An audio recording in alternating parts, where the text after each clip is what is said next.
السلام عليكم ورحمة الله وبركاته. بسم الله الرحمن الرحيم. الحمد لله رب العالمين والصلاة والسلام على أشرف الأنبياء وسيد المرسلين نبينا محمد وآله وصحبه أجمعين. أما بعد. அன்புக்குரிய இஸ்லாமிய சகோதரர்களே சகோதரிகளே, வெள்ளிக்கிழமையுடைய தினத்திலே சூரத்துல் கஹஃப் ஓதுவது சம்பந்தமாக வரக்கூடிய ஹதீஸ்கள், அந்த ஹதீஸ்கள் சொல்லக்கூடிய நன்மைகள், அது சரியானதா, அந்த ஹதீஸ் லைஃபானதா என்பதை பற்றி ஒரு சிறிய விளக்கத்தை நான் உங்களோடு பகிர்ந்து கொள்ளலாம் என்று ஆசைப்படுகிறேன். அன்புக்குரிய சகோதரர்களே சகோதரிகளே, வெள்ளிக்கிழமை சூரத்துல் கஹஃப் ஓதுவது சம்பந்தமாக வரக்கூடிய ஹதீஸ்களை பொறுத்தவரையிலே ரசூலுல்லாஹி ஸல்லல்லாஹு அலைஹி வஸல்லம் அவர்கள் சொன்னார்கள் என்று சொல்லி வரக்கூடிய எந்த ஒரு ஹதீஸும் சஹீஹான ஹதீஸ் கிடையாது. ரசூலுல்லாஹி ஸல்லல்லாஹு அலைஹி வஸல்லம் அவர்கள் சொன்னதாக வரக்கூடிய எந்த ஹதீஸுமே சஹீஹான ஹதீஸ் கிடையாது. வெள்ளிக்கிழமை உடைய நாள், வெள்ளிக்கிழமையுடைய இரவு லைலத்துல் ஜுமா என்றும் வருகிறது, வெள்ளிக்கிழமையுடைய நாள் பகல் என்றும் வருகிறது. அப்ப இந்த ஹதீஸை பார்க்கின்ற பொழுது இந்த பகுதியிலே அபூ சயீத் அல் குத்ரி ரலியல்லாஹு அன்ஹு அவர்களை தொட்டு ஒரே ஒரு ஹதீஸ் வருகிறது, சஹீஹான ஹதீஸ். அடுத்த அனைத்து ஹதீஸ்களுமே பலவீனமான ஹதீஸ். அபூ சயீத் அல் குத்ரி ரலியல்லாஹு அன்ஹு அவர்கள் சொல்கிறார்கள், ரசூலுல்லாஹி ஸல்லல்லாஹு அலைஹி வஸல்லம் அவர்கள் சொன்னார்கள் என்று சொல்றாங்க. ஆனா இது சொல்றது சரியா பிழையா என்பதை அடுத்து நாங்க பார்ப்போம். மன் கரஅ சூரத்துல் கஹஃப் யௌமல் ஜுமா, சில அறிவிப்புகளிலே லைலத்துல் ஜுமா, ஜுமாவுடைய இரவு, சில அறிவிப்புகளிலே ஜுமாவுடைய பகல்ல யார் சூரத்துல் கஹஃப் ஓதுகிறார்களோ, மன் கரஅ சூரத்துல் கஹஃப் யௌமல் ஜுமா வ லைலத்துல் ஜுமா, வேற ரிவாயத்துகள்ல இரவு என்று வருகிறது, வேற ஒரு அறிவிப்புகள்ல, வேறு சில அறிவிப்புகள்ல பகல் என்று வருகிறது. அப்படி ஓதுகின்றவருக்கு அதாஅலஹு மினன் நூரி ஃபீமா பைனஹு வ பைனல் பைத்தில் அதீக், அதாவது அவர் இருக்கின்ற இடத்தில் இருந்து கஅபத்துல்லா வரை அவருக்கு ஒளி வழங்கப்படுகிறது, பிரகாசம் கொடுக்கப்படுகிறது என்று வரக்கூடிய ஹதீஸ். அப்ப இந்த ஹதீஸை பொறுத்தவரையிலே இது பல்வேறு வகையான அறிவிப்புகள் இந்த ஹதீஸிலே காணப்படுகிறது. என்றாலும் இந்த ஹதீஸை பொறுத்தவரையிலே இது அபூ சயீத் அல் குத்ரி ரலியல்லாஹு அன்ஹு அவர்களுடைய ஒரு சொந்த கருத்து தான், அவர்களுடைய சொந்த கருத்து. ஆனால் இந்த ஹதீஸ் அவர்களுடைய கருத்தாக இருந்தால், அதாவது ஒரு சஹாபி ஒரு ஹதீஸை அறிவித்தால் அதற்கு நாங்கள் மௌகூஃபான ஹதீஸ் என்று சொல்வோம். இந்த ஹதீஸ் மௌகூஃபான ஹதீஸ். ஒரு சஹாபி அறிவிக்கின்ற ஹதீஸ் மர்ஃபூஆக மாறும். அதனுடைய அறிவிப்பு மௌகூஃபாக இருந்தாலும் அதனுடைய சட்டம் மர்ஃபூஆக மாறும். எப்ப மாறும் என்றால், அந்த சஹாபி ரசூலுல்லாஹி ஸல்லல்லாஹு அலைஹி வஸல்லம் இடத்துல கேட்டுத்தான் இதை அறிவிப்பார், அவருடைய புத்தியை போட்டு அறிவிப்பதற்கு இடம் இல்லை என்று வரக்கூடிய சந்தர்ப்பங்களில். அப்படி வந்தால் அந்த ஹதீஸ் சஹாபி அறிவித்தாலும் ரசூல் ஸல்லல்லாஹு அலைஹி வஸல்லம் அவர்களை தொட்டு அறிவிக்கிறார்கள் என்றுதான் ஏற்றுக்கொள்ளப்படும். இதுதான் ஹதீஸ் துறையினுடைய விதி. அந்த அடிப்படையில் நாங்கள் பார்க்கின்ற பொழுது இந்த ஹதீஸும் அபூ சயீத் அல் குத்ரி ரலியல்லாஹு அன்ஹு அவர்கள் ரசூலுல்லாஹி ஸல்லல்லாஹு அலைஹி வஸல்லம் அவர்களை தொட்டுத்தான் அறிவிக்கிறார்கள். ஏனென்றால் இப்படி ஒரு சிறப்பை ஒரு சஹாபி அவருடைய எண்ணத்தின் அடிப்படையிலே அவருடைய கருத்தாக சொல்ல முடியாது. ரசூல் ஸல்லல்லாஹு அலைஹி வஸல்லம் அவர்கள் சொல்லியிருந்தால் தான் இதை சொல்ல முடியும். அந்த அடிப்படையில் இந்த ஹதீஸ் மௌகூஃபாக இருந்தாலும் இதனுடைய ஹுக்கும் சட்டம் இது மர்ஃபூ, ரசூல் ஸல்லல்லாஹு அலைஹி வஸல்லம் சொன்னார்கள் என்றுதான் வருகிறது. இப்பொழுது நாம் இது முதலாவது விஷயமாக பார்க்கிறோம். இரண்டாவதாக அபூ சயீத் அல் குத்ரி ரலியல்லாஹு அன்ஹு அவர்களிடமிருந்து அறிவிக்கின்ற அறிவிப்பாளர் வரிசை எப்படி வருகிறது? இந்த அறிவிப்பாளர் வரிசையிலே இந்த வெள்ளிக்கிழமை பகல், வெள்ளிக்கிழமை இரவு என்பது சஹீஹானதா என்பதை இப்ப நாங்க பார்ப்போம். பார்ப்போம். அதாவது அபூ சயீத் அல் குத்ரி ரலியல்லாஹு அன்ஹு இடத்துல இருந்து அறிவிக்கக்கூடியவர் யாரு? கைஸ் இப்னு உப்பாத். அபூ சயீத் அல் குத்ரி கைஸ் இப்னு உப்பாத். அவர்கிட்ட இருந்து அறிவிக்கக்கூடியவர் அபூ மிஜ்லஸ். அபூ மிஜ்லஸ் அவருடைய பேர் என்ன? லாஹிக் இப்னு ஹுமைத். அவரிடம் இருந்து அறிவிக்கக்கூடியவர் அபூ ஹாஷிம் அர்-ரும்மானி. இவங்க எல்லாமே கைஸ் இப்னு உம்மாத், அபூ மிஜ்லஸ், அவருடைய பேர் என்ன? லாஹிக் இப்னு ஹுமைத், அதே மாதிரி அபூ ஹாஷிம் அர்-ரும்மானி, இவங்க எல்லாமே சஹீஹான பலமானவர்கள்.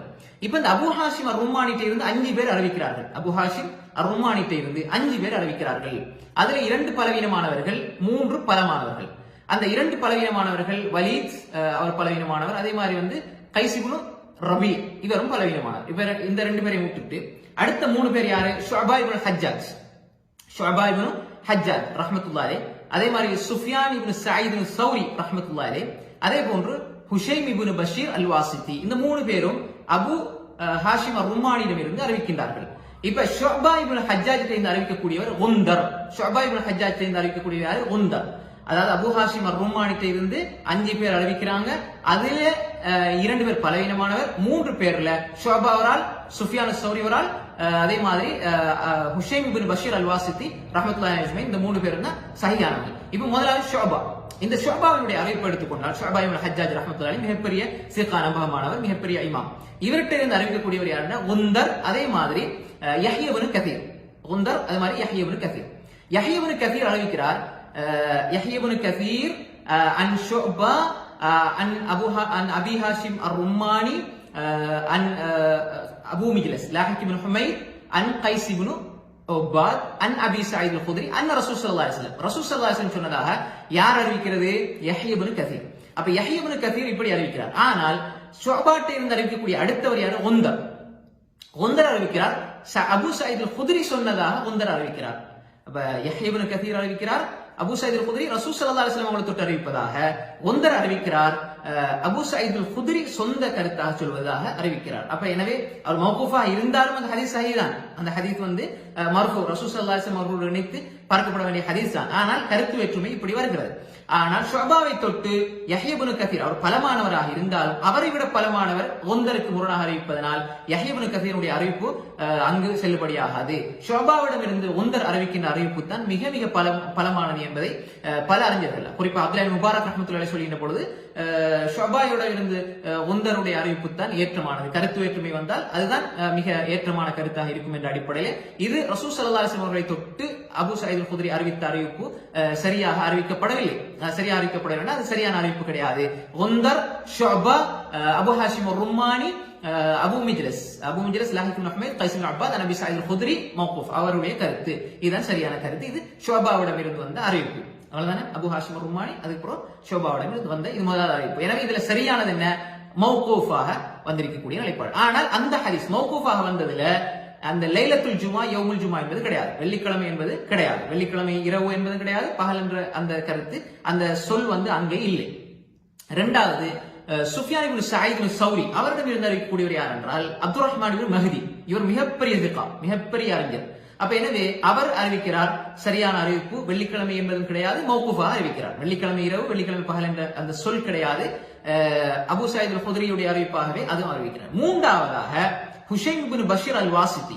இந்த ஹுஷைம் இப்னு பஷீர் அல் வாசித்தியிடம் இருந்து அறிவிக்கக்கூடியவர்கள் யார் என்றால் ஆரிம், அதாவது ஆரிம் ரஹ்மத்துல்லாஹி அலைஹி, அதாவது அவருடைய பேர் முஹம்மது பின் ஃபضல்.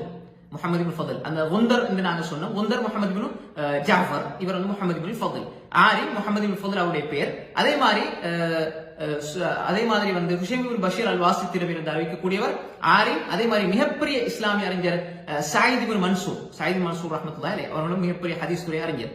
அப்ப இந்த 2 பேரும் அறிவிக்கிறாங்க எப்படின்னு சொன்னா, இந்த 2 பேரும், அதாவது ஆரிம் இடத்துல சின்ன ஒரு கருத்து இருந்தாலும் அவர் கொஞ்சம் பலமானவர், ஆனால் ஒரு சில கருத்து முரண்பாடுகள் இருக்குது. அவருடைய ஃபிக்ஹ் சம்பந்தமாக அவர் நம்பகமானவர், பலவிதமான கருத்து முரண்பாடு இருந்தாலும் சயீத் இப்னு மன்சூரும் ஹுஷைம் இப்னு பஷீர் அல் வாசித்திடம் இருந்து தெளிவாக அறிவிக்கிறார் வெள்ளிக்கிழமை பகல் வெள்ளிக்கிழமை இரவு என்று அவர் அங்கு குறிப்பிடவில்லை. வெள்ளிக்கிழமை பகல் வெள்ளிக்கிழமை இரவு என்று அவர் அங்கு குறிப்பிடவில்லை. மாற்றமாக இப்ப அவரிடம் இருந்து யார் ஹுஷைம் இப்னு பஷீர் அல் வாசித்திடம் இருந்து தனித்து அறிவிக்கக்கூடிய நுஐம் இப்னு ஹம்மாத் ஸையுல் ஹிஃப்ஸ், அவருக்கு மரண சக்தியில கோளாறு இருக்குது, அவர் பலவீனமானவர். அப்ப ஹுஷைம் இப்னு பஷீர் அல் வாசித்தியிடம் இருந்து நுஐம் இப்னு ஹம்மாத் பலவீனமானவர், அவர் மட்டும்தான் இரவு வெள்ளிக்கிழமை இரவு வெள்ளிக்கிழமை பகல் அந்த வெள்ளிக்கிழமை என்பதை அறிவிக்கிறார். அப்ப இந்த இடத்துல ஹுஷைம் இப்னு பஷீர் அல் வாசித்தியிடம் இருந்து ஆரிம் அறிவிக்கிறார். அதே மாதிரி சயீத் இப்னு மன்சூர் அவர் மிகப்பெரிய சிகா. இந்த 2 பேரும் அறிவிக்கக்கூடிய அறிவிப்பு சஹீஹானவருடைய அறிவிப்பு 2 பேரும் சேரும்போது மிக பலமாக ஆகிறது. எனவே இந்த 2 பேரும் ஹுஷைம் இப்னு பஷீர் அல் வாசித்திடம் இருந்து லைலத்துல் ஜுமாவை வெள்ளிக்கிழமை இரவையோ வெள்ளிக்கிழமையோ அவர்கள் அறிவிக்கவில்லை. மாற்றமாக நுஐம் இப்னு ஹம்மாத் மட்டும்தான் வெள்ளிக்கிழமை என்பதை இணைத்து சொல்கிறார். எனவே அந்த துண்டு மட்டும் நுஐம் இப்னு ஹம்மாத் கூட்டியது என்ற அடிப்படையில் அது பலவீனமான ஒரு பகுதி என்பதாகத்தான் பார்க்க முடிகிறது. அப்ப எனவே இந்த இடத்துல அபூ ஹாஷிம் அர்-ரும்மானியிடம் இருந்து அறிவித்த ஷுஅபா இப்னு ஹஜ்ஜாஜ், அதே மாதிரி சுஃபியான் இப்னு சயீத் இப்னு ஸௌரி, அதே மாதிரி ஹுஷைம் இப்னு பஷீர் அல் வாசித், இந்த 3 பேருடைய அறிவிப்புகளிலும் எந்த ஒரு அறிவிப்பிலுமே இந்த வெள்ளிக்கிழமை என்பது இல்லை. ஹுஷைம் இப்னு பஷீர் அல் வாசித்திடம் இருந்து அறிவித்த நுஐம் இப்னு ஹம்மாத் என்பவர் மட்டும், அவர் மிக பலவீனமான மரண சக்தியில கோளாறு இருக்கிறார், அவர் மட்டும்தான் இந்த வெள்ளிக்கிழமையை கூட்டி அறிவிச்சிருக்கிறார். புகாரி ரஹிமஹுல்லாஹ் ஒரு சில ஹதீஸ்ல பதிவு செய்தாலும் இவருடைய ஹதீஸ்ல அதிகப்படுத்தவில்லை. ஆனால் நுஐம் இப்னு ஹம்மாத் மனசக்தியில கோளாறு இருந்ததன் காரணமாக அவருடைய அறிவிப்பு மர்தூத், நிராகரிக்கப்படுகிறது. எனவே இந்த லைலத்துல் ஜுமா, யௌமுல் ஜுமா, வெள்ளிக்கிழமை பகல் வெள்ளிக்கிழமை இரவு என்ற இந்த பகுதி மட்டும் பலவீனமானது. இந்த ஹதீஸ் சஹீஹானது அந்த பகுதி வெள்ளிக்கிழமை பகல் வெள்ளிக்கிழமை இரவு என்ற பகுதி மட்டும் பலவீனமானது. ஏனென்றால் ஷுஅபா, அது மாதிரி சுஃபியான் சௌரி, ஷுபாவுடைய அறிவிப்படுத்திக் கொண்டால் ஷுபா இப்னு ஹஜ்ஜாஜ், அதே மாதிரி அபு ஹாஷிம் அர்-ரும்மானி, அதே மாதிரி அபு மிஜ்லிஸ் லாஹிக் இப்னு ஹுமைத், கைஸ் இப்னு அப்பாத், அபு சயீத் அல்-குத்ரி தெளிவாக வருகிறது. லைலத்துல் ஜுமா அங்கே கிடையாது, வெள்ளிக்கிழமை பகல் வெள்ளிக்கிழமை இரவு என்பது கிடையாது. சுஃபியான் இப்னு Zayed அல்-சௌரி, Abu Hashim அர்-ரும்மானி, Abu மிஜ்லிஸ் லாஹிக் ibn Humaid, guys இப்னு அப்பாத், அபு சயீத் அல்-குத்ரி அதுலயும் கிடையாது. ஹுஷைம் இப்னு பஷீர் அல் வாசித்தி, அதுல ஆரிம் முஹம்மது இப்னு ஃபதில், அதே மாதிரி சயீத் இப்னு மன்சூர் அவரிடம் இருந்து அறிவிக்கக்கூடியவர் யாரு? அபு ஹாஷிம் ருமானி, அதே மாதிரி அபு மிஜ்லிஸ் லாஹிக் இப்னு ஹுமைத், அதே மாதிரி கைஸ் இப்னு அப்பாத் அவரிடம் இருந்து அபு சயீத் அல்-குத்ரி இவருடைய அறிவிப்பிலும் கிடையாது. அந்த நுஐம் இப்னு ஹம்மாத் மட்டும்தான் இந்த வெள்ளிக்கிழமை என்பதை அதிகப்படுத்துகிறார். எனவே அவர் பலவீனமானவராக இருப்பதனால் இந்த ஹதீஸ் சஹீஹாக இருந்தாலும் வெள்ளிக்கிழமை பகல் வெள்ளிக்கிழமை இரவு என்பது லைஃபாக இருக்கிறது. எனவே நாம் இப்ப இந்த ஹதீஸ் எப்படி அமல் செய்வது என்றால், நீங்க வெள்ளி ஓதலாம், சனி ஓதலாம், ஞாயிறு ஓதலாம், திங்கள் ஓதலாம், செவ்வாய் ஓதலாம், புதன் ஓதலாம், வியாழன் ஓதலாம், எந்த நாளிலும் இந்த சூரத்துல் கஹஃப் என்ன செய்யலாம்? ஓதலாம். ஓதினால் நிச்சயமாக நன்மை கிடைக்கும்.